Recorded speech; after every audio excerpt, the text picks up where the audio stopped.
शंकरानंद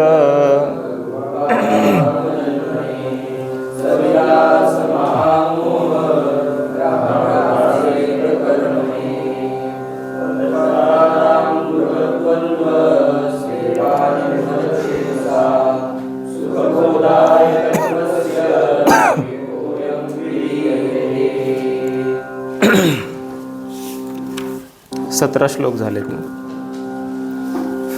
विषय असा सुरू आहे, जीव हा सच्चिदानंद रूप आहे असं अगोदर प्रतिपादन करून झालंय.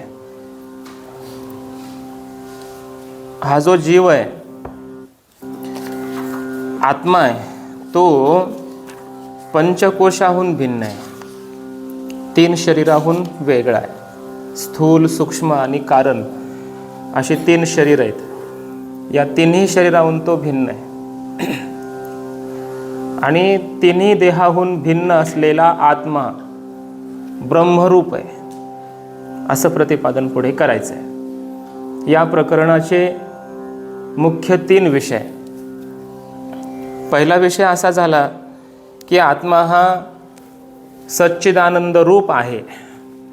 इत्थम सच्चित परानंद आत्मा युक्त्या तथा विधम या श्लोकापर्यंत आत्म्याची सच्चिदानंद रूपता सिद्ध केली युक्तीने. एक विषय या प्रकरणाचा होऊन गेलाय.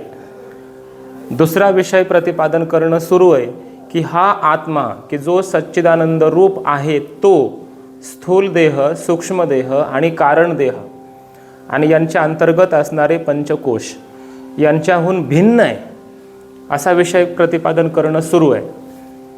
हा विषय झाल्यानंतर शेवटी विषय येणार आहे की मग असा असलेला म्हणजे कसा, सच्चिदानंद रूप असलेला आणि 3ही देहाहून म्हणजे पंचकोशाहून भिन्न असलेला असा आत्मा ब्रह्मच आहे. हा विषय पुढे शेवटी येणार आहे आणि हे प्रकरण समाप्त होणार आहे. अशा या प्रकरणाचे मुख्य विषय किती? 3.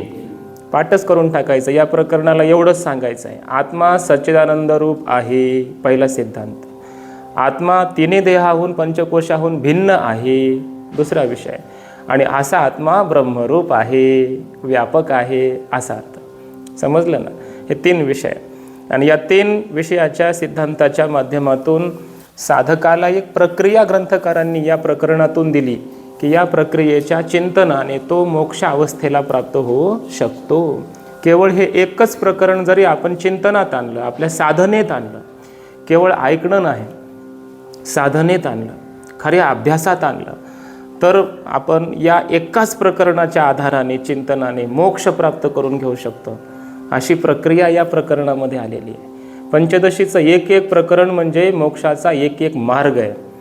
ही 15 प्रकरणं म्हणजे मोक्षप्राप्तीचे 15 साधन आहेत, 15 मार्ग आहेत. म्हणून पहिल्या दिवशी मी बोललो होतो की एक प्रकरण म्हणजे स्वतंत्र एक ग्रंथ आहे आणि एक प्रकरण म्हणजे परमात्मा प्राप्तीचा एक मार्ग आहे, एक स्वतंत्र प्रक्रिया आहे. या प्रकरणाला दुसऱ्या प्रकरणाची गरजच नाही. एकाच प्रकरणाचं साकल्याने चिंतन केलं तर तो मोक्ष प्राप्त करून घेऊ शकतो. असं एवढं सामर्थ्य ग्रंथकारांनी एका प्रकरणामध्ये ठेवलेलं आहे. अशा या पंचदशीचा आपला विचार सुरू आहे. त्यामध्ये मग जीवाला आपल्या परमानंद रूपत्वाचं भानय आहे न अभानय आहे असा विषय आपण काल परवा पाहिला आहे. असं का बरं दोन्ही? तर उत्तर दिलं की प्रतिबंध आहे म्हणून. वडिलांना आपल्या मुलाच्या ध्वनीचं ज्ञान आहे हे नाही, हे कशामुळं एकदम उच्चारण केलं हा प्रतिबंध आहे म्हणून तसं दृष्टांत दिलाय. त्याप्रमाणे इथं काय प्रतिबंध आहे तर अविद्या, बरोबर ना? इह अनादि अविद्या एव व्यामोहैक निबंधनम.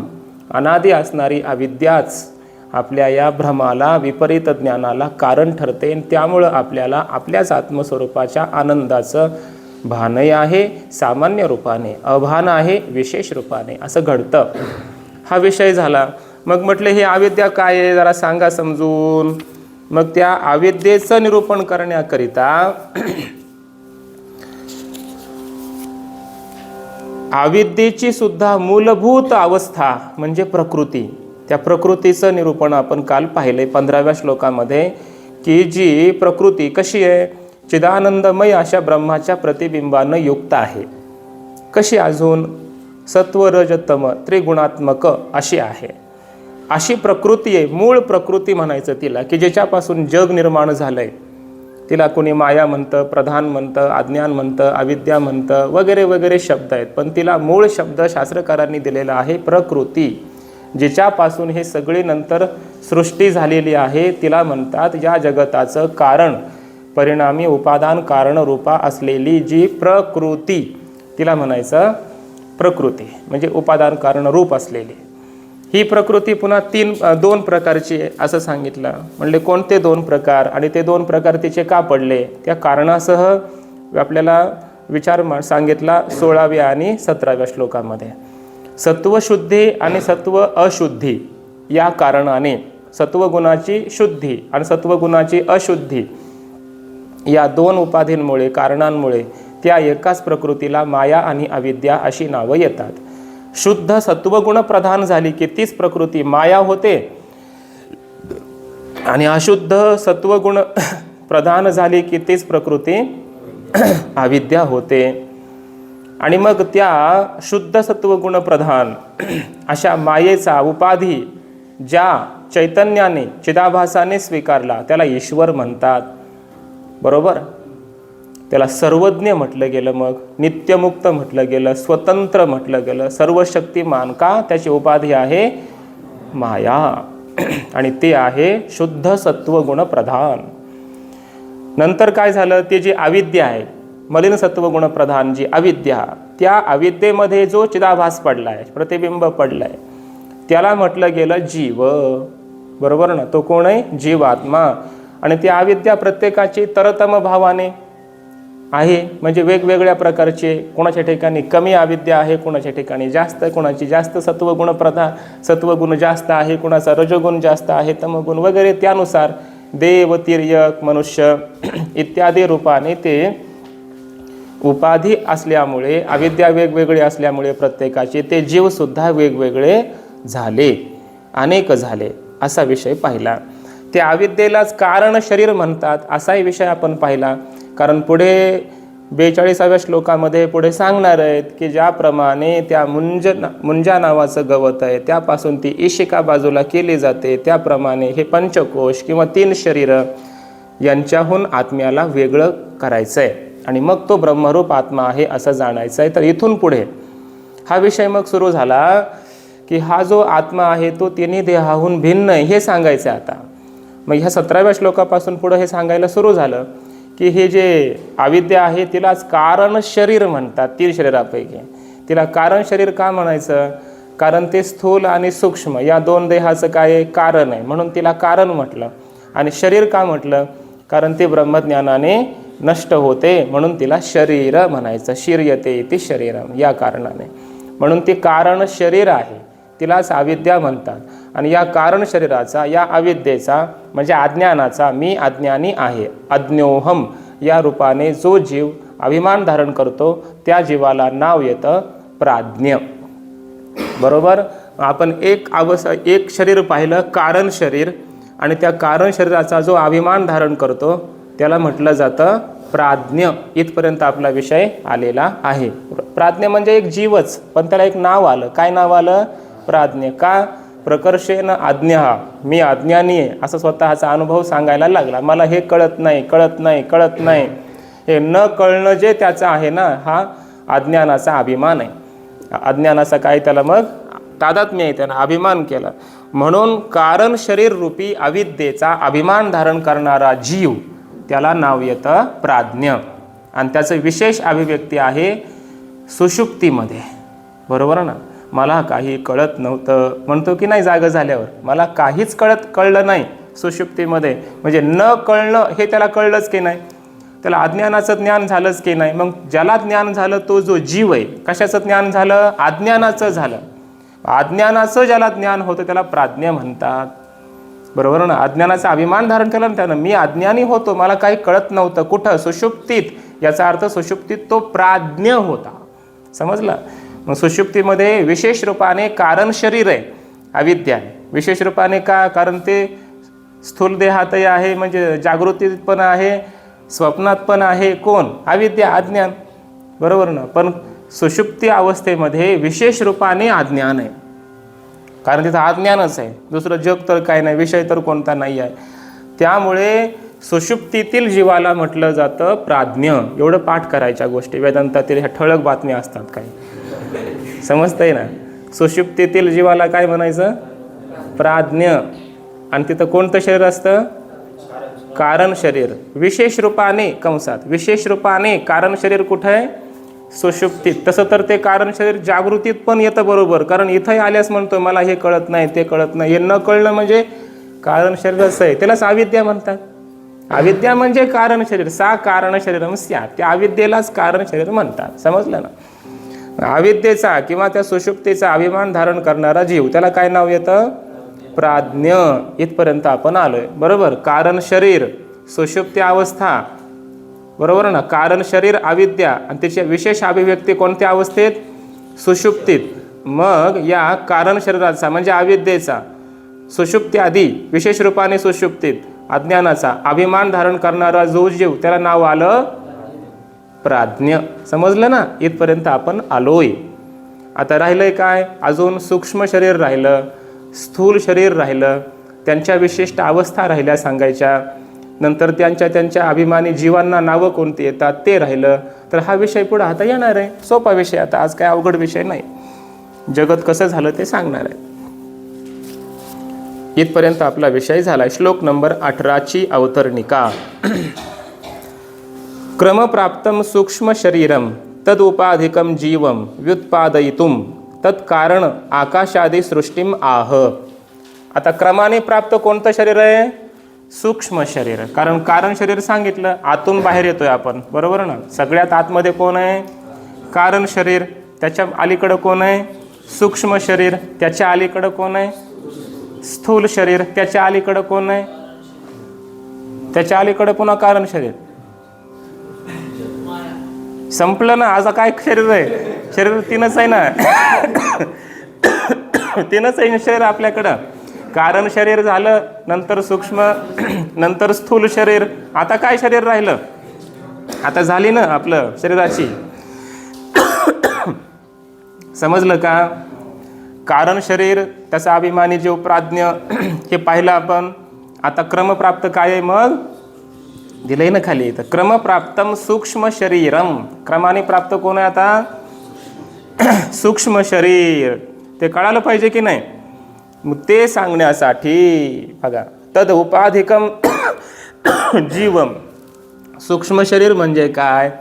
आणि सूक्ष्म शरीराचा उपाधी धारण करणारा जीव म्हणजे सूक्ष्म शरीरावर अभिमान धारण करणारा, हे माझं किंवा हे मी असं म्हणणारा जो जीव, त्याला कोणतं नाव येतं? हे सगळं व्युत्पादयितुम प्रतिपादन करायचंय ग्रंथकारांना. आणि हे सांगण्याकरिता तत्कारण. तत्कारण म्हणजे काय? सूक्ष्म शरीर कारण.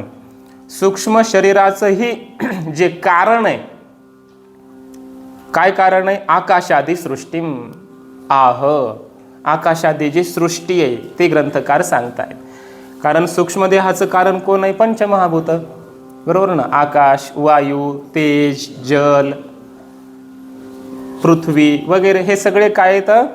पंचमहाभूत. आणि हे कोणाचे कारण आहेत? सूक्ष्मदेहाचे. सूक्ष्मदेह म्हणजे कोण आहे? हे सगळं खरं तर पुढे येणार आहे, पण तुम्हाला माहितीच आहे, विचारसागरमध्ये होऊनच गेलेला विषय हा. सांगा बरं, सूक्ष्मदेहामध्ये किती तत्व आहेत? 17. कोणते कोणते? 5 क्रमाने सांगा. पंच कर्मेंद्रिय, बरं. पंच ज्ञानेंद्रिय, पंच प्राण, अजून मन आणि बुद्धी. किती झाले? 17. कोणी जर म्हटलं की 19 तत्वाचं, तर खोटं आहे का? बरोबर आहे की नाही? मग काय 17 19 कोणते मानले जातील? मग मन, बुद्धी, चित्त आणि अहंकार. हे अंतःकरण चतुष्टय घेतलं आणि पहिले 5 5 5 15 किती होतील? 19. बरोबर आहे की नाही? कोणी जर म्हटलं नाही हो 16 तत्व आहेत, तर बरोबर आहे का चुकीचं आहे? बरोबरच आहे. मग पंचप्राण, पंचज्ञानेंद्रिय, पंचकर्मेंद्रिय 15 आणि 16वं अंतःकरण. एकच शब्द वापरायचा, काय? अंतःकरण. त्यात आलेच की चतुष्टय सगळे ह्याच्यात. मग 19 म्हणा, 17 म्हणा, 16 म्हणा, एकच आहे, काही त्याच्यामध्ये भेद नाही. असं 16 तत्वाचं किंवा 17 तत्वाचं किंवा 19 तत्वांचं असं वेदांतामध्ये भिन्न भिन्न रूपाने सांगितलं जातं. त्याला म्हणायचं सूक्ष्म शरीर. सूक्ष्म का? इंद्रियांना दिसत. स्थूल त्याला म्हटलं जातं जे इंद्रियांनी दिसतं, इंद्रियांनी ज्ञान होतं ज्याचं, त्याला म्हणायचं स्थूल. हे जे स्थूल शरीर आहे वरचं, दिसतं की नाही एकमेकाला, प्रत्येकाचं काळं गोरं ठेंगणं उंच काय जसं असेल दिसतं, ज्ञान होतं, मग ह्याला स्थूल म्हटलं आहे. याच्यामध्ये जे मन आहे दिसतं का? इंद्रियाला कुठल्या दिसतं मन? कर्मेंद्रिय दिसतात का? नाही दिसत. इंद्रियातीत आहेत. वेदांताचा हा सिद्धांत आहे. काय? इंद्रियातीत आहेत, म्हणजे इंद्रियांना कळत नाहीत. कोणतंच इंद्रिय कोणत्याच इंद्रियाला कळत नाही. मन इंद्रियाला कळत नाही. बुद्धी, चित्त, अहंकार, प्राण, ज्ञानेंद्रिय काहीच नाही. इंद्रियांना यांचं ज्ञान होत नाही म्हणून यांना सूक्ष्म म्हटलंय. बरोबर ना? आणि ब्रह्मज्ञानाने या सूक्ष्मदेहाचा बाध होतो म्हणून याला शरीर म्हटलंय. समजतंय ना? बाधरूपी ह्याचा काय होतं? शीर्ण भिर्ण होतो ब्रह्मज्ञानाने. एकदा सूक्ष्मदेहाचा बाध होत असतो, एकदाच. स्थूल देह पुन्हा पुन्हा जन्माला येतो, नष्ट होतो. पण ब्रह्मज्ञान होईपर्यंत सूक्ष्मदेह तोच असतो. प्रत्येक कुठल्याही योनीमध्ये जा, तिथं तुमचं मन तेच आहे, बुद्धी तीच आहे. बरोबर ना? संस्कार तुम्हाला ते मनाबुद्धीमध्ये बरोबर जात असतात. समजतंय? आणि ब्रह्मज्ञान झालं की मग सूक्ष्म शरीराचा नाश होतो एकदाच, आणि पुन्हा मग जन्म मरण परंपरा त्याची खंडित होते. म्हणजे सूक्ष्मदेहाचा बाध ब्रह्मज्ञानाशिवाय होत नाही. स्थूल देहाचा बाध प्रारब्ध कर्माच्या नाशाने होतो. बरोबर? म्हणून त्यालाही शरीर म्हणायचं. प्रारब्ध कर्म संपले की शरीर हे राहू शकत नाही, स्थूल शरीर नष्ट होतं म्हणून स्थूल शरीर. इंद्रियांना दिसतं म्हणून स्थूल. बरोबर? आणि प्रारब्ध कर्म संपले की 1 सेकंद बरंही राहत नाही. किती विनंती करा त्याला, नाही बाबा 5 मिनिट दे, एक सही करायची राहिली, 5 मिनिट, 2 मिनिट, बरं एक मिनिट दे फक्त, मला सही करू दे बस. ते म्हणतं 1 मिनिट काय, 1 सेकंद सुद्धा थांबत नाही. काळ कोणासाठी थांबत नसतो. प्रारब्ध कर्म ज्या क्षणी संपलं त्या क्षणी हे स्थूल शरीर पडतं, नष्ट होतं. नष्ट होतं म्हटलं की त्याला शरीर म्हणायचं. आणि इंद्रियांनी दिसतं म्हणून स्थूल शरीर. सूक्ष्म शरीर इंद्रियांनी दिसत नाही म्हणून सूक्ष्म, आणि ब्रह्मज्ञानाने नाश होतो म्हणून शरीर, सूक्ष्म शरीर. अविद्या स्थूल सूक्ष्माचं कारण आहे म्हणून कारण, आणि ब्रह्मज्ञानाने नष्ट होते म्हणून शरीर, कारण शरीर. अशी 3 शरीराच्या नावाची कारणं आहेत. बरोबर? ह्याने नावं का ठेवले असे त्यांचे अर्थ आहेत, पण अर्थावरून त्यांचे नावं ठेवलेत, विनाकारण नावं ठेवलेले नाहीत असा याचा अर्थ आहे. तर समजलं का? आता क्रमाने प्राप्त कोण आहे? सूक्ष्म शरीर सांगायचं आहे. कारण शरीर झालं. मग सूक्ष्म शरीराचंही कारण कोण आहे? खरं कारण त्याचं मूळ पंचमहाभूत आहेत, ज्यांच्यापासून जन्माला आलंय. बरोबर ना? असे कोण आहेत? पंचमहाभूत. मग पंचमहाभूत कसे जन्माला आले हे अगोदर ग्रंथकार सांगतायत. आणि मग पुन्हा आकाशादी ही पंचमहाभूतांची सृष्टी झाली की कोणत्या महाभूतापासून मन झालं किंवा इंद्रिय झाली, कशी झाली, पंचप्राण कसे झाले, हे सूक्ष्मदेह कसा झाला, हे पुढं सांगणार आहेत. मग त्याकरिता अगोदर, बरोबर ना, सांगायचं आहे काय? सूक्ष्म शरीर. सांगायचं आहे काय? सूक्ष्म शरीर अभिमानी जीव तैजस, तो सांगायचा आहे. मग हे सांगण्यासाठी याचं कारण असणारी आकाशादी सृष्टी ती अगोदर सांगतात. समजलं ना? काय सांगायचं हे आधी कळालं पाहिजे, मग ते कसं सांगितलंय काय नाही तो अर्थ पुढं. पण नेमका विषय काय चाललाय हेच कळालं नाही तर मग काय उपयोग आहे? पुढचा विषय ध्यानात येत नसतो. पण नेमकं काय सांगितलं हे कळालं पाहिजे. श्लोक नंबर 18. तमः प्रधान प्रकृतेस तद्भोगायेश्वराज्ञया वियत्पवन तेजोंबु भूभूतानि जज्ञिरे. तमः प्रधान प्रकृतेस् तद्भोगायेश्वराज्ञया वियत्पवन तेजोंबु भूभूतानि जज्ञिरे. तमः प्रधान प्रकृतेस्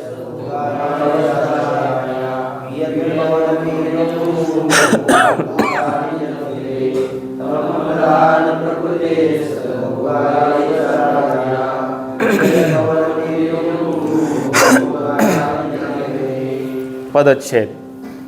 तमः प्रधान प्रकृतेः तत् भोगाय ईश्वराज्ञया वियत् पवन तेजोंबु तेजः अंबु भुवः भूतानि जज्ञिरे. तद्भोगाय अन्वय. तमः प्रधान प्रकृतेः ईश्वराज्ञया वियत् पवन तेजोंबु भुवो भूतानि जज्ञिरे. अर्थ. तद्भोगाय अर्थात प्राज्ञानाम भोगाय, ते जे जीव आहेत प्राज्ञा नावाचे सुषुप्तीतील, ते जागे झाल्यावर त्यांना काही भोग व्हायला पाहिजे की नाही, खायला प्यायला. म्हणून तद्भोगाय तेषां भोगाय, त्या जीवांना सुखदुःखाचा भोग होण्याकरिता. भोग म्हणजे काय, शास्त्रामध्ये भोग शब्दाची व्याख्या केलेली आहे. इथं दिलंय का नाही खाली माहिती नाही. सुखा दिलंय बघा. भोगाय म्हणजे सुखदुःख साक्षात्कार सिद्ध आहे. भोग नाम सुख दुःख अन्यतर साक्षात्कार हा भोग हा, अशी भोगाची व्याख्या शास्त्रामध्ये केली आहे. भोग होणं म्हणजे फक्त खाणं पिणं यालाच भोग नाही म्हणत, बरोबर ना. भोग म्हणजे काय, सुख दुःख अन्यतर साक्षात्कार हा भोग हा. सुख किंवा दुःख, अन्यतर म्हणजे किंवा, सुख किंवा दुःख यांचा साक्षात्कार होणं. साक्षात्कार म्हणजे ज्ञान होणं, त्याचा अनुभव येणं, त्याला काय म्हणायचं, भोग. बरोबर. सुखाचा अनुभव आला त्याला म्हणायचं भोग, दुःखाचा काहीतरी अनुभव आला त्याला म्हणायचं भोग. हे भोगाचे केलेली सूक्ष्म व्याख्या आहे, पाठ करायचं आहे.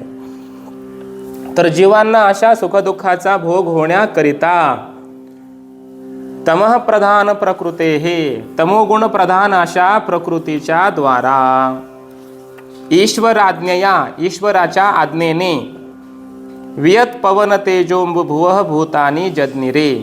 वियत म्हणजे आकाश, पवन म्हणजे वायू, तेजः म्हणजे अग्नी, अंबु म्हणजे जल आणि भू म्हणजे भूमी आणि भुवः हे बहुवचन आहे.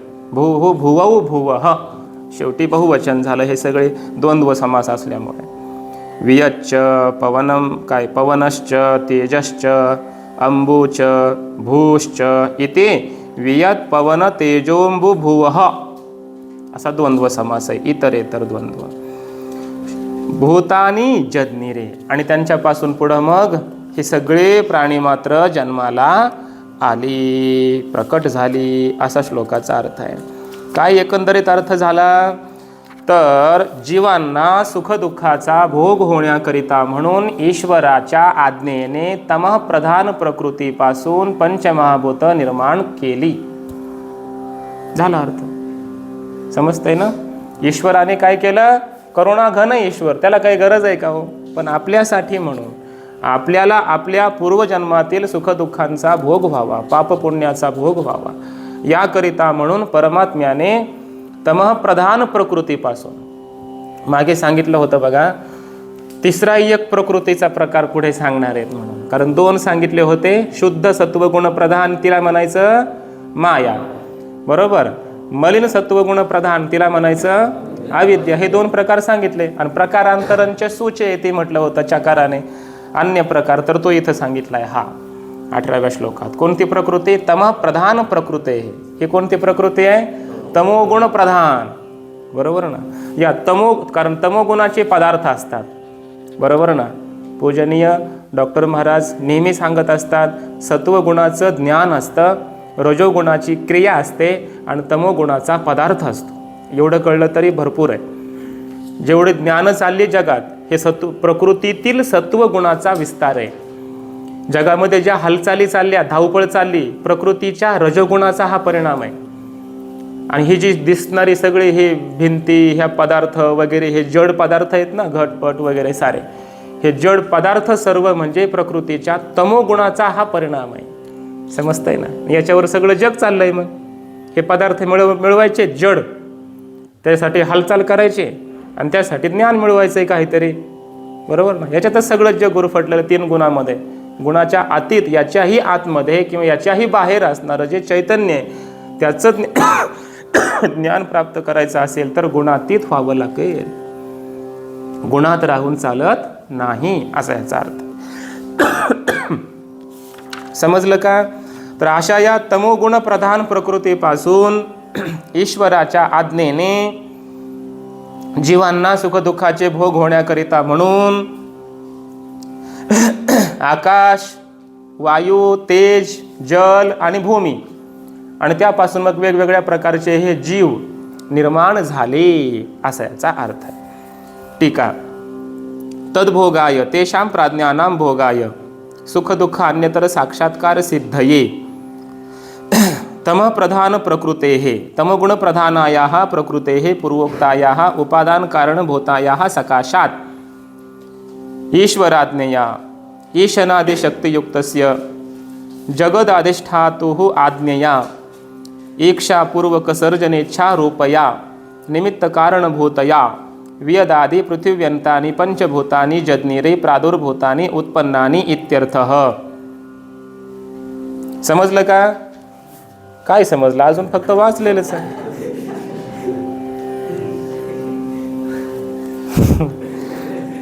तद्भोगाय तेषां प्राज्ञानां भोगाय, त्या प्राज्ञजीवांना सुखदुःखाचा भोग होण्याकरिता. भोगाय शब्दाचा अर्थ केलाय सुखदुःख साक्षात्कार सिद्ध आहे, सुख किंवा दुःखाचा साक्षात्कार त्यांना होण्याकरिता. कारण या प्राणीमात्रांनी पूर्वजन्मात पूर्वकल्पात जे पाप केले त्यांना दुःखरूपी फल भेटलं पाहिजे. ज्यांनी पुण्य केलं यज्ञ यागादी नामस्मरण वगैरे जे काय त्यांना सुखाचं फल भेटलं पाहिजे. याकरिता परमात्म्याने सृष्टी निर्माण केली, पंचमहाभूत अगोदर निर्माण केले, त्यापासून पुन्हा सूक्ष्म देह वगैरे, पुन्हा स्थूल देह वगैरे, पुन्हा हे पृथ्वी आपलं स्वर्ग वगैरे हे सगळे लोक निर्माण केले. हे सगळं परमात्म्याने कशासाठी केलेलं आहे?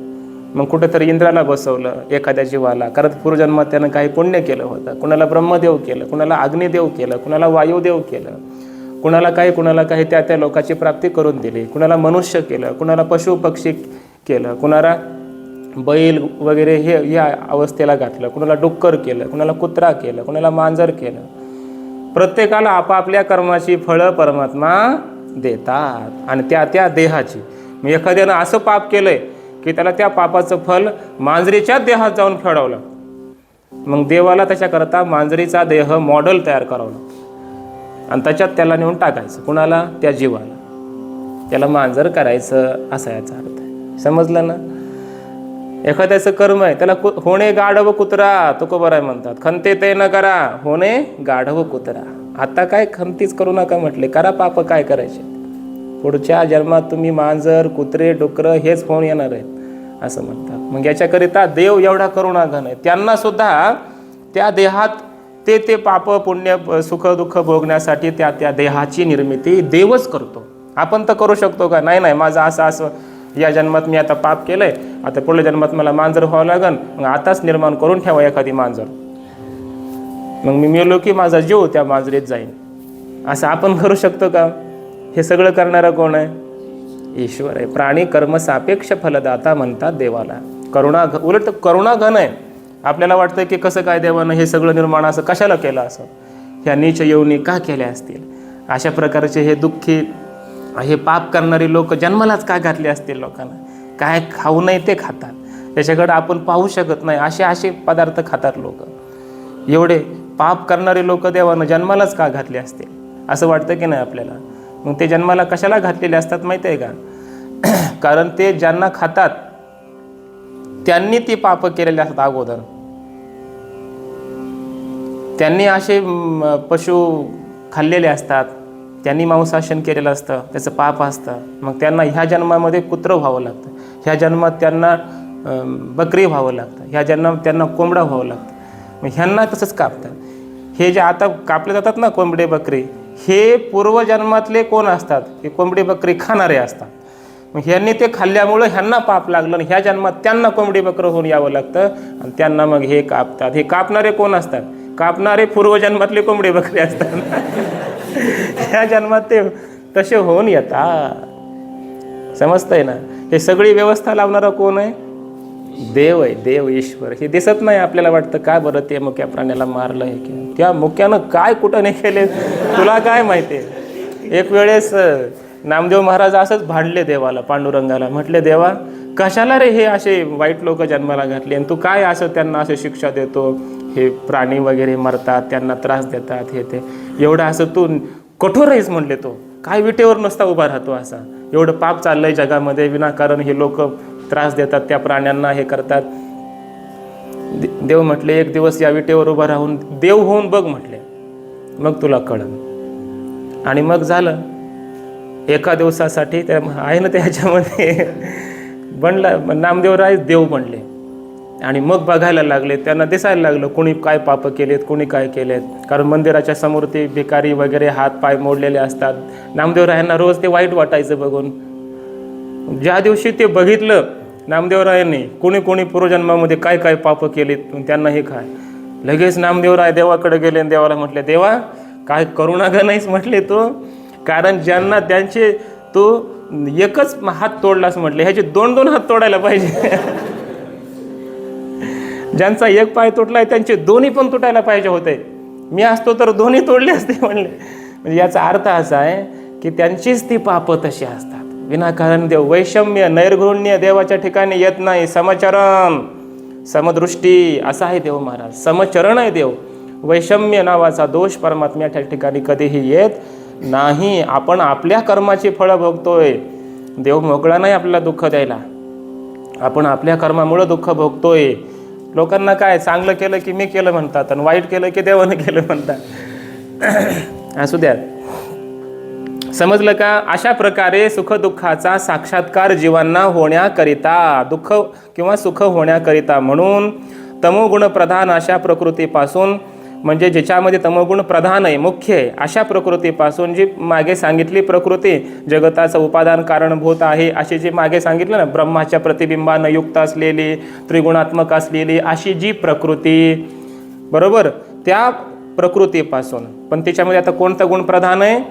तमोगुण प्रधान आहे, सत्वगुण नाही, तमोगुण प्रधान. अशा प्रकृती सकाशात म्हणजे पासून ईश्वराच्या आज्ञेने, आज्ञेया शब्दाचा अर्थ काय केलाय बघा, ईशनादी शक्तियुक्तस्य, याच्या ठिकाणी ईशन करणं, जगताच्या संपूर्ण शासन करणं, संकल्प करणं, या शक्तीनं जो युक्त आहे, असा जो जगताचा अधिष्ठाता, जगताचं अधिष्ठान असलेला, जगताचा कर्ता असलेला असा जो ईश्वर, त्याच्या आज्ञेने, आज्ञेया म्हणजे इच्छापूर्वक सर्जनेच्छा रूपया, ईक्षण करणं म्हणजे संकल्प करणं. परमात्म्याने अगोदर संकल्प केला. इच्छा म्हणजे काय? संकल्प केला, ईक्षण केलं. एकोहम बहुश्याम प्रजायेय, मी एक आहे, पुष्कळ व्हावं, भिन्न भिन्न रूपाने प्रकट व्हावं, असा देवाने संकल्प केला म्हणतात.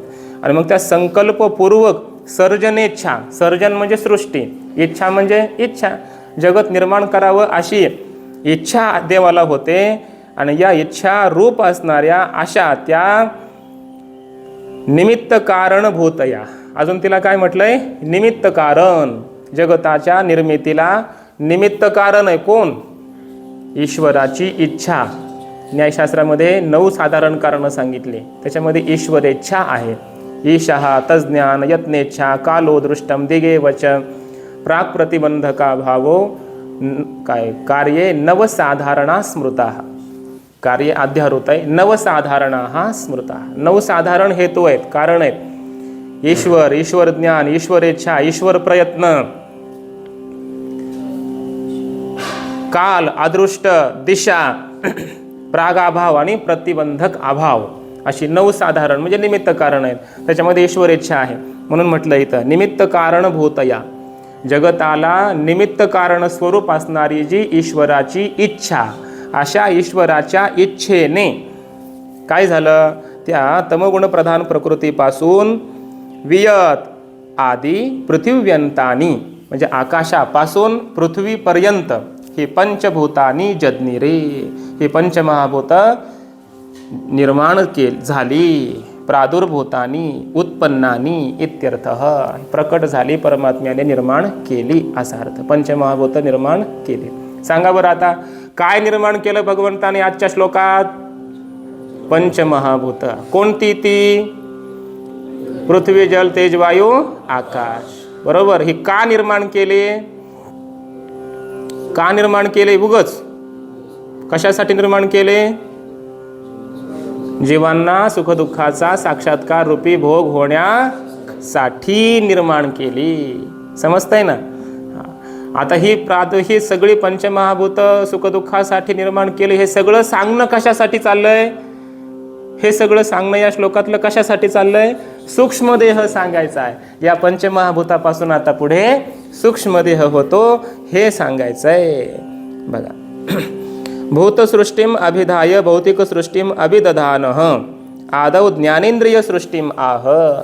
पंचमहाभूताची सृष्टी कशी झाली हे सांगून, अभिधाय सांगून सांगितलं की नाही? आता हे सांगून झाल्यावर भौतिक सृष्टीम अभिदधानः, भौतिक म्हणजे या पंचमहाभूतापासून होणारी, तिला म्हणायचं भौतिक. भूते भवः भौतिकम, पंचमहाभूत आणि या पंचमहाभूतांपासून होणारी भौतिक, बरोबर, तिला म्हणायचं भौतिक. अशी भौतिक सृष्टी आता सांगायची. कुणाला? देवाला, ईश्वराला, बरोबर ना? कुणाला सांगायचे? विद्यारण्य स्वामींना, बरोबर ना? पण अगोदर त्या पंचमहाभूतांपासून भौतिक सृष्टीपैकी ज्ञानेंद्रिय सृष्टी कशी झाली ते सांगतात. ज्ञानेंद्रिय कोणापासून कोणती कशी निर्माण झाली, पंचज्ञानेंद्रिये ती कशी जन्माला आली, तर ते ग्रंथकार सांगतायत पुढच्या श्लोकात. श्लोक नंबर 19. सत्वांश हि पंचभिस्तेषां क्रमाद्धीन्द्रिय पंचकम श्रोत्रत्वगक्षिरसन घ्राणाख्यमुपजायते.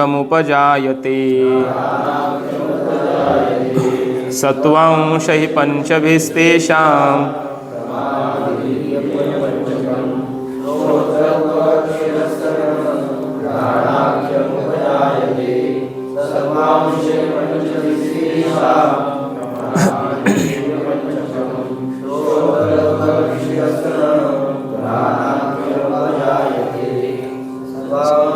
पंचभिस्तेषां क्रमाधीन्द्रिय पंचकम.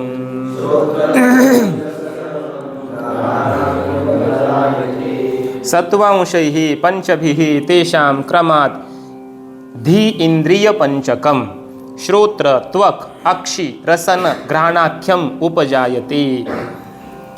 अन्वय. तेषां पंचभिः सत्वांशैः श्रोत्र त्वगक्षिरसन घ्राणाख्यम धीन्द्रिय पंचकम क्रमात् उपजायते. अर्थ. तेषां पंचभिः सत्वांशैः, त्यांच्या 5 सत्वांशापासून, समजतंय ना? तेषां पंचमहाभूतानां, पंचमहाभूत सांगितले अगोदर, तर त्या पंचमहाभूतांच्या पंचभिः सत्वांशैः, सत्व गुण, प्रत्येक भूताचा काय घ्यायचा? सत्वांश बाजूला काढायचा. सत्वांश. आकाशाचा सत्वांश काढा, कारण आकाश प्रकृतीपासून झालंय, तमः प्रधान प्रकृतीपासून. प्रकृती त्रिगुणात्मक असते. मग प्रकृतीपासून जे जे झालं ते त्रिगुणात्मक आहे. आकाश प्रकृतीपासून झालं तर आकाश पण कसं झालं? मग त्रिगुणात्मक आहे की नाही? आकाशामध्ये 3 गुण आहेत की नाही? सत्व रज तम, बरोबर. कारणाचे गुण कार्यात येतात. कारण गुणा हा कार्यगुणान आरभन्ते, बरोबर ना? किंवा कारण गुणा हा कार्ये अनुवर्तन्ते. या काही गोष्टी अशा लिहून घ्यायच्या, व्यवस्थित पाठ करायच्या. कारणाचे गुण कार्यात येत असतात. कारणाचेच गुण कार्यात येत असतात. कारण कोण आहे? प्रकृती. प्रकृतीमध्ये कोणता गुण आहे? सत्व रजतम, बरोबर. मग त्रिगुणात्मक प्रकृतीपासून आकाशादी पंचमहाभूत झालेत, तर पंचमहाभूतामध्ये 3 गुण आले की नाही? येतात. मग आकाशातही 3 गुण आहेत, वायूमध्ये पण 3 गुण आहेत, तेजामध्ये 3 गुण आहेत, जलामध्ये 3, पृथ्वीमध्ये 3, प्रत्येकामध्ये 3 गुण आहेत, बरोबर. मग काय होतं? आकाशामध्ये जे 3 गुण आहेत, सत्व रज तम, त्यापैकी सत्वांश बाजूला काढा, बरोबर ना? वायूमध्ये 3 गुण आहेत, त्याचा सत्वांश काढा. ते प्रत्येक महाभूताच्या सत्व अंशापासून, सत्व फक्त गुणापासून एक ज्ञानेंद्रिय जन्माला आलेलं आहे क्रमाने. ते सांगताय. कोणते क्रमाने आले आता बघा. पहिलं महाभूत कोणतं आहे? आकाश. मग आकाशाच्या सत्वगुणापासून सत्वगुण या अंशापासून, रजगुण तमगुण नाही, सत्वगुण रूपी अंशापासून कोण जन्माला आलं? श्रोत्र, श्रवणेंद्रिय जन्माला आलं. त्यानंतर महाभूत कोणतं आहे? वायू. वायूच्या सत्व अंशापासून कोणतं ज्ञानेंद्रिय? त्वक. त्वक म्हणजे त्वचा, हे त्वगेंद्रिय, बरोबर ना? त्वगेंद्रिय जन्माला आलं. त्यानंतर महाभूत कोणतं आहे? अग्नी. अग्नीच्या सत्वांशापासून कोणतं ज्ञानेंद्रिय जन्माला आलं? अक्षी. अक्षी म्हणजे नेत्र, बरोबर ना? हे नेत्र, चक्षुरेंद्रिय जन्माला आलं. त्यानंतर जल. जलाच्या सत्वांशापासून कोणतं ज्ञानेंद्रिय? रसनेंद्रिय जन्माला आलं. पृथ्वी. पृथ्वीतील 3 गुण आणि 3 गुणापैकी सत्वांश, सत्वांशापासून कोण जन्माला आलं? घ्राणेंद्रिय जन्माला आलं. इति धींद्रिय. धी म्हणजे ज्ञान, इंद्रिय ज्ञानेंद्रिय, धींद्रिय म्हणा, ज्ञानेंद्रिय म्हणा, अर्थ एकच आहे, बरोबर? ज्ञानेंद्रिय का म्हणायचं? ज्ञानजनकानी ज्ञानेंद्रियानी, बरोबर ना? ज्ञानजनक आहेत ती आपल्याला. शब्द, स्पर्श, रूप, रस, गंध या पंचविषयाचं ज्ञान करून देणारी पंच ज्ञानेंद्रिय आहेत, म्हणून त्यांना ज्ञानेंद्रिय म्हणतात. क्रियानिर्वर्तकानी कर्मेंद्रियानी, जे क्रिया आपल्याकडून करून घेतात, म्हणून त्यांना कर्मेंद्रिय म्हटलं जातं. तर ही ज्ञानेंद्रिय जन्माला आले अशी पंचमहाभूतांपासून, म्हणजे पंचमहाभूतांच्या सत्वांशापासून क्रमाने असं एक एक एक एक इंद्रिय जन्माला आलं, उत्पन्न झालं. समजला विषय? सोपा विषय, काय आज अवघड विषय नाही. तेषां वियदादीनां पंचभिः सत्वांशैः सत्वगुणभागैः उपादानभूतैः श्रोत्र त्वगक्षिरसन घ्राणाख्यम धेन्द्रिय पंचकम धेन्द्रियाणि ज्ञानेन्द्रियाणि तेषां पंचकम क्रमात् उपजायते. एकैकभूत सत्वांशात एकैकम इंद्रियम जायते इत्यर्थः. त्या पंचमहाभूतांच्या 5 सत्वांशापासून सत्वगुण हे जे त्याच्यामध्ये भाग आहेत, याच्यापासून जे उपादान कारण आहेत या इंद्रियांना, सत्वगुण हे काय प्रत्येकाचा त्या त्या इंद्रियासाठी उपादान कारण आहे, मुख्य कारण आहे. मग त्यांच्यापासून ती पंचज्ञानेंद्रिय जन्माला आली, बरोबर? एका एका महाभूतापासून एक एक. आकाशाच्या सत्वांशापासून, पुन्हा एकदा फास्ट, आकाशाच्या सत्वांशापासून श्रवणेंद्रिय, वायूच्या त्वगेंद्रिय, अग्नीपासून, जलाच्या सत्वांशापासून रसनेंद्रिय आणि पृथ्वीच्या सत्वांशापासून घ्राणेंद्रिय, बरोबर ना? एका एका महाभूताच्या एका एका त्या सत्वांशापासून एक एक ज्ञानेंद्रिय असं क्रमाने जन्माला आलं, निर्माण झालं. ज्ञानेंद्रिय जन्माला आले. आता पुढचा विषय. आता सांगता आलं पाहिजे की ज्ञानेंद्रियांची उत्पत्ती कशी झालेली आहे, कोणापासून झालेली आहे. अगोदर ईश्वराच्या इच्छेने तमःप्रधान प्रकृतीपासून पंचमहाभूत झाली आणि त्या पंचमहाभूतांच्या प्रत्येकाच्या भिन्न भिन्न अशा पृथक पृथक अशा आपापल्या अशा सत्वगुणापासून ते एक एक एक एक ज्ञानेंद्रिय झालेलं आहे. तर पुढे सत्वांशानां प्रत्येकम असाधारण कार्याणि अभिधाय सर्वेषां साधारण कार्यम आह. पंचमहाभूतांपासून, बरोबर ना, प्रत्येकाचे जे सत्वांश आहेत, सत्वगुणाचा अंश आहे, भाग आहे, तर त्या सत्वगुणापासून प्रत्येकम असाधारण कार्याणि अभिधाय, म्हणजे प्रत्येकाचं एक विशेष आपापलं असाधारण असं कार्य सांगितलं. म्हणजे आकाशाच्या सत्वगुणापासून श्रवणेंद्रियच झालं, बाकीचं दुसरं कोणतं नाही. म्हणजे आकाशाचं कार्य काय? श्रवणेंद्रिय, बरोबर ना? आकाशाच्या सत्वगुणाचं, म्हणजे प्रत्येकाचं त्याला काय म्हणायचं? असाधारण विशेष असं कार्य आपापलं सांगितलं. आता काय करणार आहेत माहिती आहे का? तर पंचमहाभूतांचं सत्वांश एकत्र करणार आहेत, मिलित म्हणायचं त्याला, बरोबर? पंचमहाभूताचा प्रत्येकाचा आपापला सत्वांश काय केला? बाजूला केला. आणि प्रत्येकाचा सत्वांश बाजूला केल्यानंतर जे 5 सत्वांशाचे भाग असतील त्यापासून अंतःकरण झालंय. समजलं ना? असं सांगणार आहेत. सर्वेषां साधारण कार्यम, ह्या सर्वांचं पंचमहाभूतांचं मिळून एक कार्य आहे, सामान्य कार्य आहे, सगळ्यांचं मिळून एक कार्य, त्याला म्हणायचं अंतःकरण. ते आता ग्रंथकार सांगतायत पुढच्या श्लोकामध्ये, आणि त्याचे भेद कसे होतात ते पण सांगतात. तैरंतःकरणं सर्वैर वृत्तिभेदेन तद्विधा मनोविमर्शरूपं स्यात् बुद्धिः स्यान्निश्चयात्मिका तैरन्तःकरणं सर्वैर्वृत्तिभेदेन तद्विधा मनोविमर्शरूपं स्यात् बुद्धिः स्यान्निश्चयात्मिका तैरन्तःकरणं सर्वैर्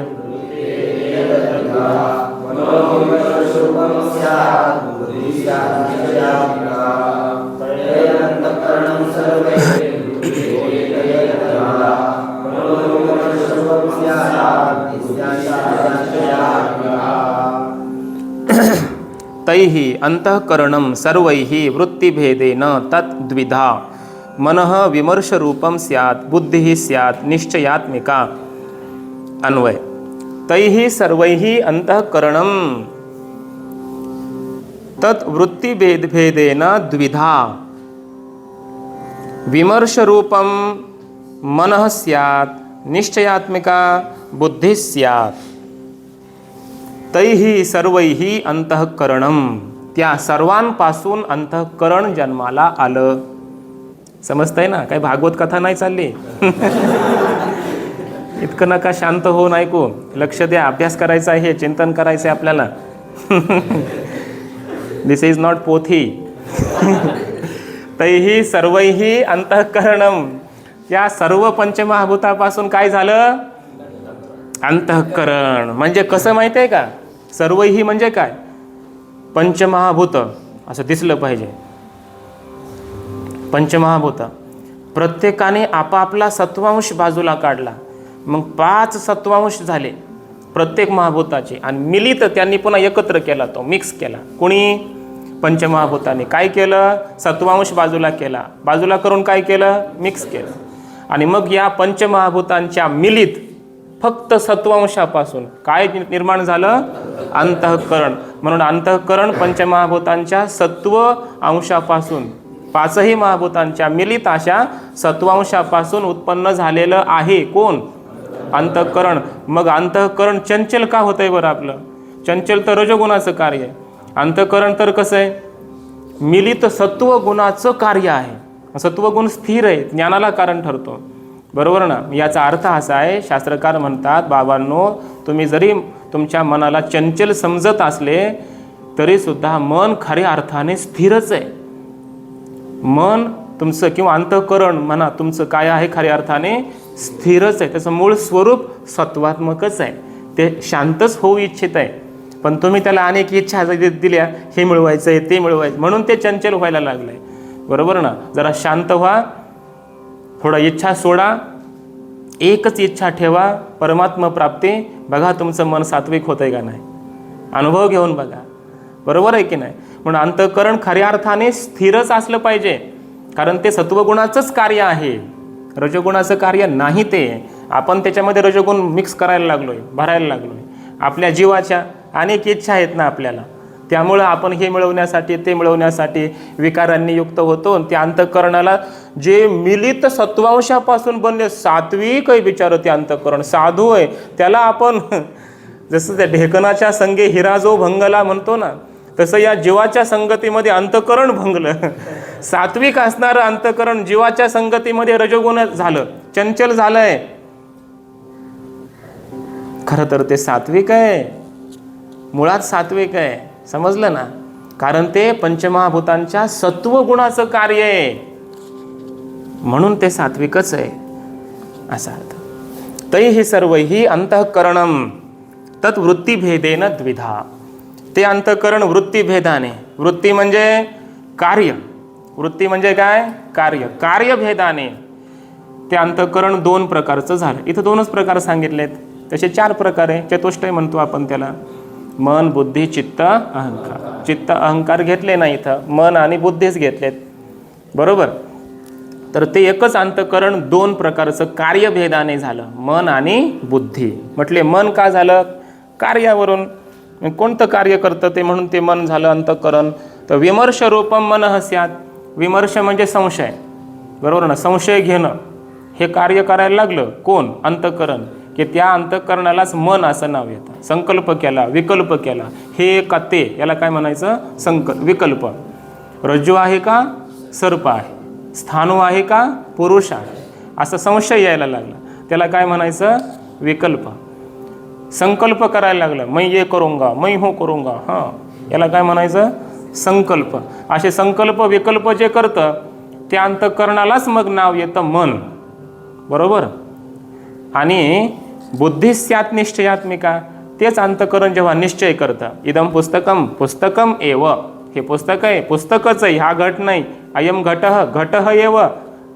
बरोबर ना, घटच आहे, घटाला पुस्तक नाही म्हणत, घट घटच आहे, असा निश्चय करणारी वृत्ती, किंवा मी हे करीनच निश्चय केला, निश्चय करणारी वृत्ती. बरोबर ना, तिला म्हणायचं बुद्धी. बरोबर ना, तिला काय म्हणायचं? बुद्धी. अंतःकरणच निश्चय करायला लागलं की बुद्धी नाव येतं त्याला. संकल्प विकल्प वगैरे करायला लागलं, संशय घ्यायला लागलं की त्याला म्हणायचं मन. चिंतन करायला लागलं की चित्त, आणि मी करायला लागलं की अहंकार, असं त्याचा अर्थ आहे. तैही टीका बघा.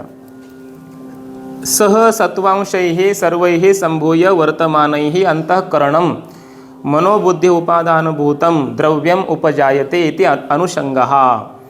या पंचमहाभूतांच्या मिलित अशा सर्व सत्वांशापासून एकत्र येऊन, संभूय एकत्र येऊन असलेल्या वर्तमान अशा पंचमहाभूतांच्या सत्वांशापासून अंतःकरण झालं आहे, की जे अंतःकरण मन आणि बुद्धीचं मूळ स्वरूप आहे, उपादान स्वरूप आहे. कोण?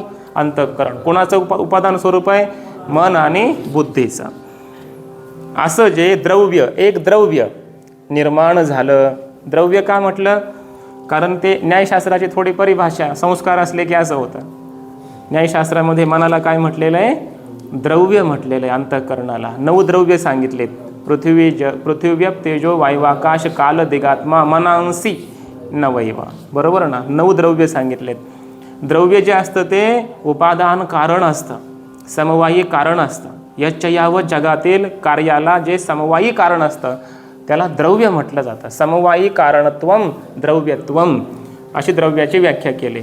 मग सगळ्या जगाला कारण कोण आहे माहिती आहे का? हे मनच आहे. योग वासिष्ठामध्ये हा विचार सांगितला. तुमचं चित्तच काय आहे संपूर्ण जगाला कारण आहे. जसं तुमचं अंतःकरण किंवा तुमचं चित्त म्हणा, मन म्हणा, काही म्हणा, हे जे आहे ना, हे अविद्येचं पिल्लू आहे. मायेचं काय ते एक पिल्लू आहे. कोण? मन, बुद्धी, चित्त, अहंकार, अंतःकरण, हे काय आहे? मायेचं पिल्लू आहे. हे मनच जग झालंय. हे मनच काय झालेलं आहे? जग झालेलं आहे. मला सांगा, आचार्यांनी मला वाटतंय आत्मबोधामध्ये हा विषय मांडलाय. तुम्ही सुषुप्तीत गेले, तिथं मन आहे का? नाही, लीन झालं. मग जग दिसतं का? नाही, जग नाही. कुठं? सुषुप्तीत. का नाही? मन नाही म्हणून. जागृतीत आले, जग दिसायला लागलं. का? मन जागं झालं म्हणून. मन गेलं, जग गेलं. मन आलं, जग आलं. समजतंय का? पण मन असेल तर जगाचं अस्तित्व आहे. मन गेलं ना, जगच गेलं. म्हणून महात्मा काय करतो? मनालाच राम करून टाकतो. मनाचं मनपणच ठेवत नाही. मग त्याच्याकरता जग राहत नाही, त्याला जगामध्ये राम दिसतो. समजलं का? ही प्रक्रिया आहे महापुरुषाच्या अनुभूतीची. तो जगाला राम करत नाही. जगाला ब्रह्म करायची गरज नाही, ते आहे मुळात. काय करायचंय? मनाला राम करा. मन हे राम झाले. मनाला राम केलं ना, जग रामच आहे. बरोबर ना? म्हणून मन बदला, आपली दृष्टी बदला, आपली वृत्ती बदला, आपलं मन स्वच्छ करा, शुद्ध करा. आणि त्याला मन राहूच देऊ नका. मना उन्मन करून टाका. उन्मनी मन निवाले, सावळे परब्रह्म भासले. एकदा मन उन्मनी अवस्थेमध्ये गेलं की मग सगळं सावळं परब्रह्मच आहे. ज्ञानोबरायांची हीच अवस्था आहे महाराज. निरखित गेलीये, पाहे तव तन्मय झालीये. वो तन्मय झाले, त्यामुळे उन्मनी मन निवाले. आणि मग पाहे तव परब्रह्म अवतरले. जिकडे तिकडे परब्रह्म दिसायला लागलं म्हणतात. का? मनच राहिलं नाही. मन आता राम झालं, कृष्ण झालं, असं त्याचा अर्थ आहे. म्हणून कशा करता सांगितलं हे? कशा करता सांगितलं? उगच मनच जग झालेलं आहे. योग वासिष्ठाचा मुख्य विषय तोच आहे. बरोबर ना? मनच तुमचं काय? सगळ्या जगाला कारण आहे. म्हणून इथं मनाला द्रव्य म्हटलंय, हे मला सांगायचंय. द्रव्य यच्च या व जगाला जे, कार्याला जे कारण असतं, उपादान कारण असतं, त्याला द्रव्य म्हटलं जातं. ही द्रव्याची व्याख्या आहे. इथं अंतःकरणाला द्रव्य म्हटलंय. का म्हटलंय? कारण जगातले सगळे कार्य या अंतःकरणामुळंच आहेत. अंतःकरण गेलं, कार्यच संपले जगातले. अंतःकरण आलं की सगळं सुरू झालं. समजलं का? म्हणून योगी असो, मन ठेवत नाही. तदा द्रष्टस्वरूपे अवस्थानम, मनाला त्या द्रष्टा स्वरूपामध्ये नेऊन ठेवतो. कोण? योगी. त्याला जग राहत नाही. ज्ञानी मनाला ठेवत नाही, मारून टाकतो मनाला, म्हणजे त्याचा बाध करतो, त्याला जग ब्रह्म शिल्लक राहतात. भक्त मन ठेवत नाही, मनाला राम करतो, कृष्ण करतो, विठ्ठल करतो, त्याला जग विठ्ठल होऊन जातं. कोणताही परमार्थातला खरा साधक असो, सिद्ध महात्मा असो, ज्याचा परमार्थ यशस्वी झाला, तो प्रत्येक परमार्थातला संत आपल्या मनाला मन ठेवत नाही. परमार्थातली साधनाच मनाला मारण्याची आहे. त्यानं ठेवा, मन मारोने उन्मनी करा. वा, मनाला नष्ट करायचं आहे, त्याच्याकरता परमार्थ चाललाय आपला. पण महात्मा मनाला नष्ट करतो, उन्मनी अवस्थेत नेतो. जग जग त्याला राहत नाही. त्याला सर्व परमात्म दर्शन व्हायला लागतं. मग काय आहे? हे मनच संपूर्ण जगाला खऱ्या अर्थानं समवायी कारण आहे की नाही? म्हणून त्याला द्रव्य म्हटलंय. असं त्याचा भाव आहे. द्रव्यम उपजायते, हे द्रव्य रूपी मन म्हणजे अंतःकरण या पंचमहाभूतांच्या मिलित अशा, एकत्र अशा सत्वाच्या अंशापासून, सत्वगुणापासून निर्माण झालंय. तस्य अवांतरभेदम सनिमित्तम आह, त्या अंतःकरणाचेच अवांतर भेद ग्रंथकार सांगतायत पुढे, त्याचेच अंतर्गत असणारे भेद. आणि ते का झाले, त्याची कारणं, निमित्त तेही सांगतात. तत् अंतःकरणं वृत्तीभेदेन परिणामभेदेन द्विधा द्विप्रकारं भवति. ते अंतःकरण वृत्तीभेदाने म्हणजे परिणामाच्या भेदाने म्हणजे कार्याच्या भेदाने दोन प्रकारचं होतं. वृत्तीभेदमेव दर्शयते. ते कोणते दोन भेद आहेत, कार्य आहेत ते सांगतायत पुढे. विमर्श रूपम, विमर्शः संशयात्मिका वृत्तिः सा स्वरूपम यस्य तत्तथा तन्मनः स्यात्. विमर्श म्हणजे संशयात्मिका वृत्ती, संशय घेणारी वृत्ती, तिला काय म्हणायचं? विमर्श. आणि विमर्शात्मक मन आहे म्हणजे काय? संशय घेणारं, संशय घेणाऱ्या अंतःकरणाची वृत्ती म्हणजे विकल्प करणारी. हे करू का ते करू, हे आहे की ते आहे, याला काय म्हणायचं? संशय, विकल्प. असं विकल्प करणारं, संकल्प करणारं जे अंतःकरण असतं किंवा वृत्ती असते त्याला म्हटलं जातं मन. निश्चयात्मिका, निश्चय अध्यवसाय आत्मा स्वरूपम यस्याः सा निश्चयात्मिका सा वृत्ती ही बुद्धी स्यात्. निश्चय म्हणजे अध्यवसाय, एखादा अंतःकरणाचा काय होणं? निश्चय होणं. हाची निश्चय माझा, तुकोबराय म्हणतात, परिमी निश्चयाहुनी दुजा. मी मात्र निश्चयाहून वेगळा आहे, पण माझा निश्चय हाच आहे. माझ्या बुद्धीचा हा निश्चय काय आहे? हाच आहे. पण निश्चय करणारी बुद्धी आहे, त्यामुळे बुद्धीहून मी वेगळा आहे म्हणतात. याला म्हणायचं खरा निश्चय, याला म्हणायचं खरं ज्ञान. असा निश्चय करणं हे जिचं स्वरूप आहे, ज्या वृत्तीचं, त्या वृत्तीला म्हटलं जातं बुद्धी. बरोबर ना? आणि बुद्धीचे वैभव अन्य नाही तुझे, म्हणजे बुद्धी निश्चय करणारी वृत्ती. मग निश्चय कोणाचा करा? संसारातील पदार्थांचा. नाही नाही, मी डॉक्टर होईन हा निश्चय करावा नाही. ज्ञानोबराय म्हणतात बुद्धीचे वैभव, बुद्धी म्हणजे निश्चय करणाऱ्या वृत्तीचं वैभव हेच आहे परमात्मा, अन्य नाही. अन्य म्हणजे द्वैत, अन्य म्हणजे द्वैत. द्वैतातला निश्चय करू नये वृत्ती, कारण आपल्या हातात नाही. द्वैतामध्ये काय बदल कधी होतील काय सांगता येत नाही. मिळवणं आपल्या हातात नाही. संसार हा प्रारब्धाधीन आहे, कर्माधीन आहे. मी काही निश्चय करील ते पूर्ण होईल असं नाही ना. जगातला काही निश्चय केला म्हणजे तो पूर्ण होतो का? एखाद्यानं निश्चय केला, नाही एक दिवस मी कोण होईन? पंतप्रधान होईन. अरे, चहा विकणारा जर पंतप्रधान होऊ शकतो तर मी का नाही होऊ शकत? असा म्हणायला निश्चय केला, होईलच का हो?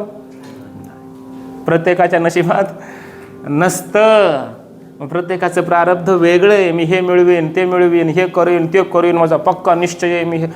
असे भरपूर होऊन गेले. प्रत्येकाची इच्छा पूर्ण होत नसते बाबा. म्हणून ज्ञानोबराय म्हणतात तुमच्या हातात जी गोष्ट नाही त्यांचा कशाला निश्चय करून ठेवता? मी एवढं धन मिळवीनच, मी एवढं हे करीनच. अरे लग्न करणं तुमच्या हातात नाही.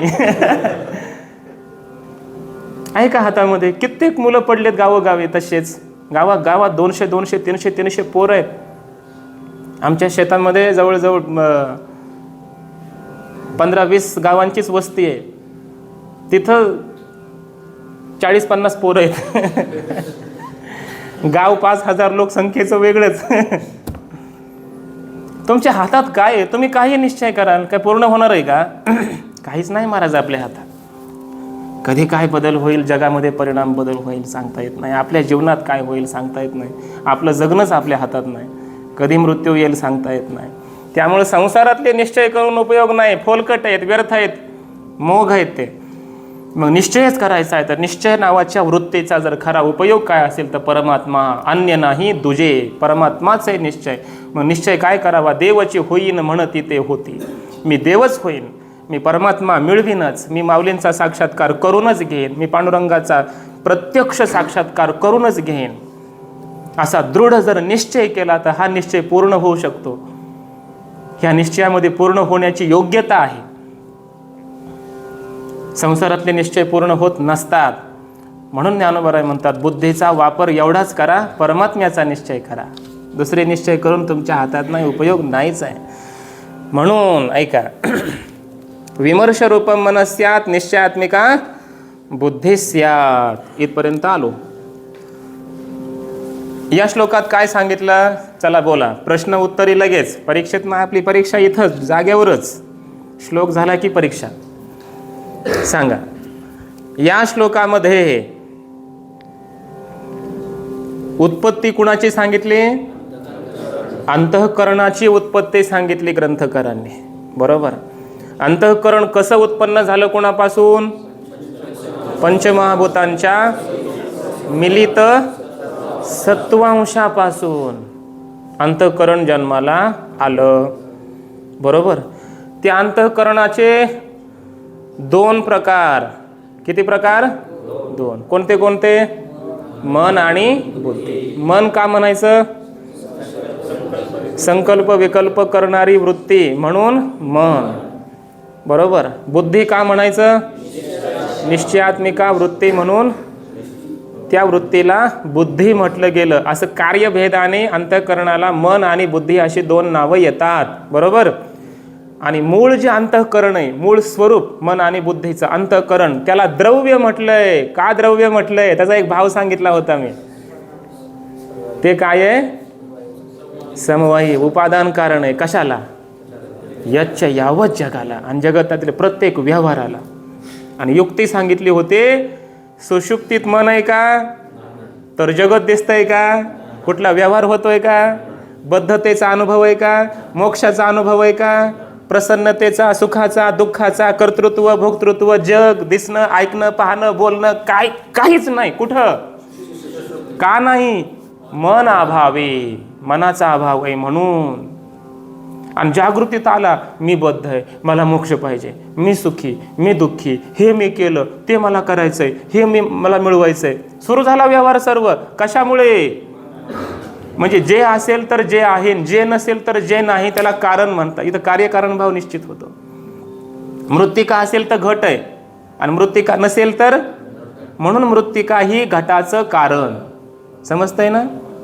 तसं मन असेल तर जग आणि जागतिक व्यवहार, आणि मन नसेल तर जग आणि जगाचा व्यवहारच नाही. तर मग जग आणि जागतिक व्यवहाराला कारण कोण? मन.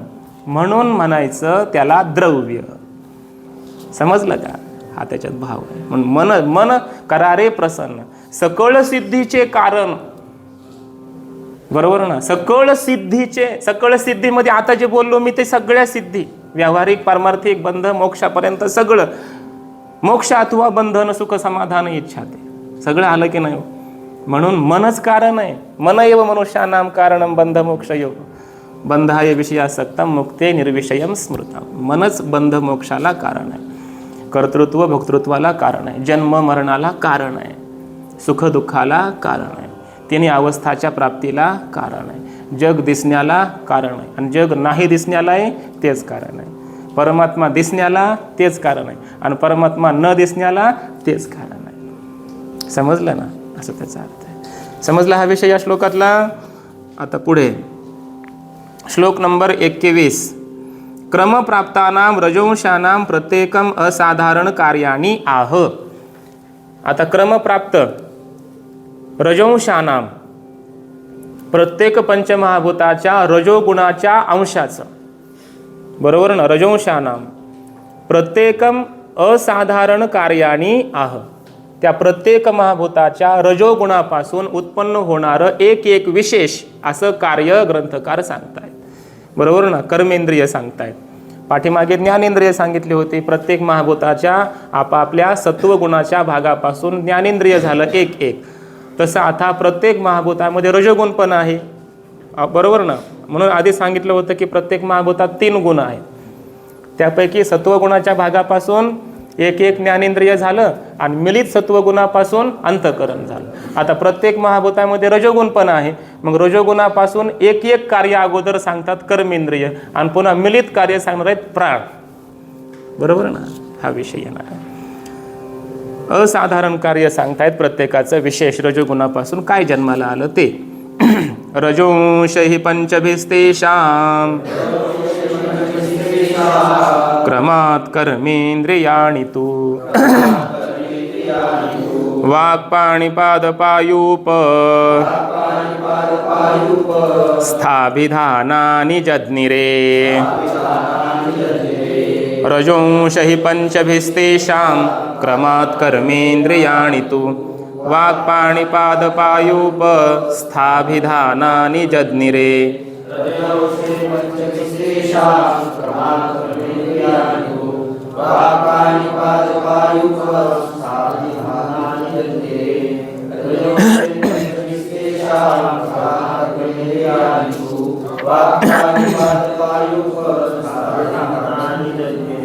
रजोंशैः पंचभिः तेषां क्रमात् कर्मेन्द्रियाणि तु वाक्पाणिपादपायूपस्थाभिधानानि जज्ञिरे.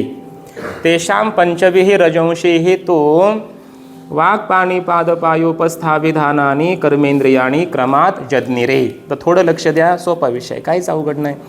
तेषां पंचभिः रजोंशैः, त्या पंचमहाभूतांच्या प्रत्येकाच्या रजोगुणाच्या भागापासून अंशापासून काय झालं, कर्मेंद्रिय झाली. कोणते? वाक. वाक म्हणजे वाणी, बरोबर ना. पाणी म्हणजे हात असा अर्थ. भांडारकरमध्ये गेला ना पाणी शब्द, हां पुढं पंचदशीत येणार होता म्हणून दिला तिथं तो अगोदर. वाक, पाणी. पाद म्हणजे पाय, हां वेगळाच अर्थ घ्यायचा नाही. पायू म्हणजे गुदेंद्रिय आणि उपस्थ शिश्नेंद्रिय, बरोबर ना. अभिधानानी या नावाचीही कर्मेंद्रिय 5 क्रमाने जज्ञिरे निर्माण केली असा. आता बघा पंचमहाभूत कोणते आहेत? आकाश, वायू, तेज, जल, पृथ्वी वगैरे, बरोबर. आकाशाच्या रजोगुणापासून कोण झालं? वाक म्हणजे वाणी, बरोबर ना. क्रमाने घ्यायचं आता एक एक. आकाशाच्या रजोगुणांशापासून वाणी, वायूच्या रजोगुणापासून पाणी म्हणजे हात, अग्नीच्या रजोगुणांशापासून पाय, त्यानंतर जलाच्या रजोगुणांशापासून गुदेंद्रिय, बरोबर ना. आणि म्हणजे मलविसर्जन क्रिया करणारं इंद्रिय. त्यानंतर पृथ्वीच्या रजोगुणांशापासून शिश्नेंद्रिय उपस्थेंद्रिय जन्माला आलं. नाही बरोबर आहे. पायू म्हणजे काय? गुदेंद्रिय आणि हे उपस्थ म्हणजे काय? शिश्नेंद्रिय, बरोबर आहे. कोण म्हणतो चुकीचं आहे? अशी क्रमाने कर्मेंद्रिय जन्माला आली. प्रत्येक महाभूताच्या रजोगुणापासून अशी कर्मेंद्रिय जन्माला आलेली आहेत. तेषां वेदादीनाम एव पंचभिः रजोंशैः रजोभागैः तो उपादानभूतैः वाक्पाणिपादपायूपस्थाभिधानानि एतन्नामकानि कर्मेंद्रियानि क्रियाजनकानि इंद्रियानि जज्ञिरे. सरळच आहे, तोच अर्थ आहे, काही वेगळा नाही. क्रमाने त्या पंचमहाभूतांच्या रजोगुणाच्या भागापासून उपादानभूत अशा त्या रजोगुणांशापासून ही पंच कर्मेंद्रिय क्रमाने जन्माला आली. कर्मेंद्रिय का म्हणायचं? क्रियाजनकानी, क्रिया करून घेतात आपल्याकडून, व्यापार करून घेतात, क्रिया करून घेतात, म्हणून त्यांना कर्मेंद्रिय म्हटलं जातं. आता रजोंशानामेव साधारण कार्यमः, पंचमहाभूतांच्या प्रत्येकाच्या आपापल्या रजोगुणांशापासून एक एक कर्मेंद्रिय जन्माला आलं असं सांगितलं. आता प्रत्येक महाभूताचा रजोगुण बाजूला केला, मागे सत्वगुण केला, अंतःकरण झालं. तसं आता पंचमहाभूत त्यांचा रजोगुण प्रत्येकाचा बाजूला केला, मिलित केला, मिक्स केला, असं मळला चांगला आणि चपाती तयार केली. बरोबर ना? इथं प्राण निर्माण केला. प्राणेंद्रिय सांगतायत बघा, पंचप्राण. तैः सर्वैः सहितैः प्राणो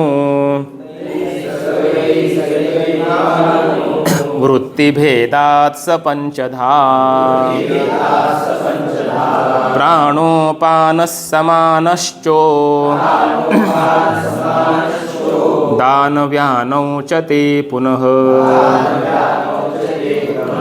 तैः सर्वैः सहितैः प्राणो वृत्तिभेदात् स पंचधा प्राणोपानः समानश्चो दानव्यानौ च ते पुनः तैः सर्वैः सहितैः प्राणो वृत्तिभेदात् स पंचधा प्राणोपानः समानश्चो दानव्यानौ च ते पुनः तैः सर्वैः सहितैः प्राणो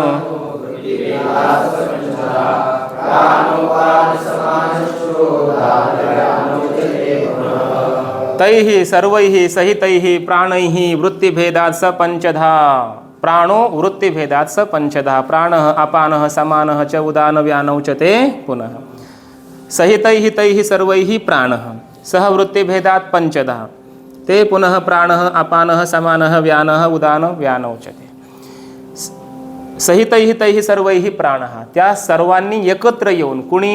रजोगुणांश, प्रत्येक महाभूत आणि त्या महाभूतांच्या रजोगुण अंश एकत्र करून, बरोबर ना, मिलित एकत्र करून मग प्राण जन्माला आला.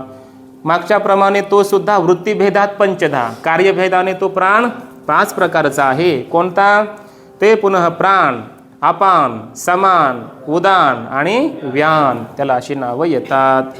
सहितैही म्हणजे काय? संभूय कारणताम गतैः प्राणो जायते इति शेषा. एकत्र येऊन पंचमहाभूतांचा रजोगुणांश एकत्र येऊन मिलित करून मग प्राण जन्माला आला. जायते याचा अध्याहार करावा. तसे अवांतर भेदमाह, त्या प्राणाचे अंतर्गत भेद सांगतायत. सह प्राणो, तो प्राण, वृत्तिभेदात म्हणजे प्राणनादी व्यापार भेदात, प्रत्येकाचं कार्य वेगळे, प्राणाचं अपान समान वगैरे, त्या कार्यभेदाने तो एकच प्राण पंचधा 5 प्रकारचा झाला. वृत्तिभेदाने व दर्शयते. ते कोणते 5 प्रकार आहेत ते सांगतात. प्राण, अपान, समान, व्यान, उदान वगैरे. ते पुनः ते तु भेदाः प्राणादी शब्दवाच्याः इत्यर्थः. प्राण, अपान वगैरे या शब्दाचे ते काय आहेत? अर्थ आहेत. असे पंचप्राण झाले. बरोबर. आता हे पंचप्राण, प्राण का म्हणायचं? श्वासन करतो, श्वास निश्वास वगैरे म्हणून. अपान, समान, व्यान, प्रत्येकाचे कार्य. न्यायशास्त्रामध्ये तर्कसंग्रहामध्ये हा विषय सुरुवातीला गेलेला आहे. प्रत्येकाचं काय कार्य भिन्न भिन्न अशा प्रकारचं आहे. आपण खाल्लेलं जे आहे ते खाली घेऊन जायचं काम करतो. अपान, समान, सर्वत्र समान रूपाने ठेवतो. उदान, वर घेऊन जातो. आणि व्यान, नाडी मुखेशु वितननाद व्यान. नाडीमध्ये काय करतो? तो जो हे सुरू आहे रक्ताभिसरण क्रिया, ती व्यवस्थित होऊ द्यायचं काम कोण करतो? व्यान, आहे की नाही? ते रक्त जे अभिसरण होतं आहे ते कोणत्या प्राणामुळे होतं आहे? व्यान नावाचा. मध्ये त्या नाडींमध्ये वायू असतो. तो वायू त्या रक्ताचं अभिसरण त्या नाडींच्या द्वारा करून घेतो. मग त्या वायूची जर आपल्यावर कधी अवकृपा झाली, कुणाची? व्यान नावाच्या वायूची, तर त्याला चॉकअप म्हणतात. ती नाडी काय होते? ब्लॉकेज होतं. मग हार्ट अटॅक येतो. बरोबर ना? ह्या हार्ट अटॅकचा जनक हा व्यान आहे. बरोबर ना? ह्या व्यानाची अवकृपा नाही झाली पाहिजे. पंचब्राह्मण आपल्याकडे हिरण्यगर्भाची उपासना सांगितली जाते. कळत नाही ते आपल्याला, उपनिषदच शिकत नाही आपण. उपनिषदांमध्ये हे सर्व विषय आलेले आहेत, वेदांतामध्ये, शास्त्रामध्ये, वेदामध्ये. हिरण्यगर्भ म्हणजे प्राण आहे, समष्टी प्राण म्हणजे हिरण्यगर्भ.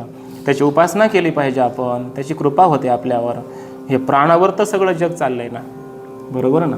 उपासना करायला पाहिजे. सूर्याची उपासना सांगितलेली आहे, प्राणाची उपासना सांगितलेली आहे, भूमीची उपासना सांगितलेली आहे, जलाची उपासना, प्रत्येकाची उपासना आहे. आणि ही पंचमहाभूतांच्या देवता आपल्यावर प्रसन्न राहतात.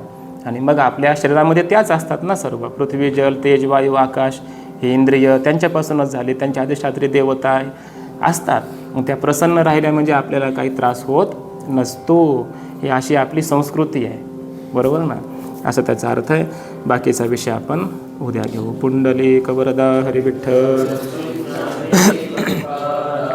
माऊली ज्ञानेश्वर महाराज की जय.